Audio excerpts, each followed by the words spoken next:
Lilly presented their results yesterday, and one of the things that they presented was their time saved based on iADRS and based on CDR sum of boxes.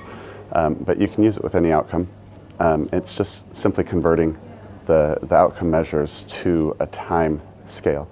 And one of the nice things about it is that it allows you to combine across outcomes and get a better estimate on how much time is actually being saved for each subject or each patient. So with the TRAILBLAZER study, the original phase 2 study, we published just a basic concept about how it could be used to explain clinical meaningfulness. It's a much more intuitive way of understanding what it means.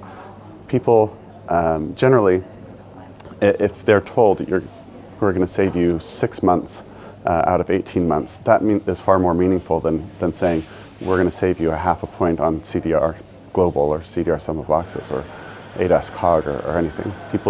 Patients won't understand what 2 points might mean, but they do understand what 6 months mean. So we published that, and now it's we're hoping that people start using this as the primary way of interpreting clinical meaningfulness going forward.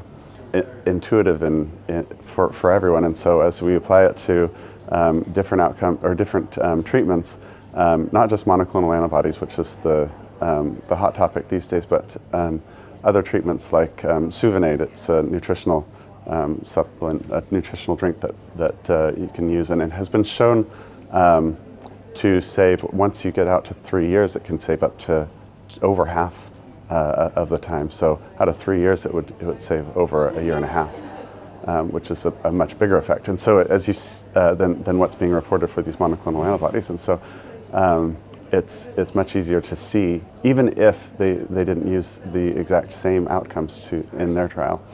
It's very easy to see how they can compare. One of the things that happens is, even though you have these S curves in what the outcomes look like as they move through disease progression, and those S curves can happen at different stages of the disease, because we hope that things are affecting all of the disease itself, all of these outcomes will move at about the same rate on the time scale. And so by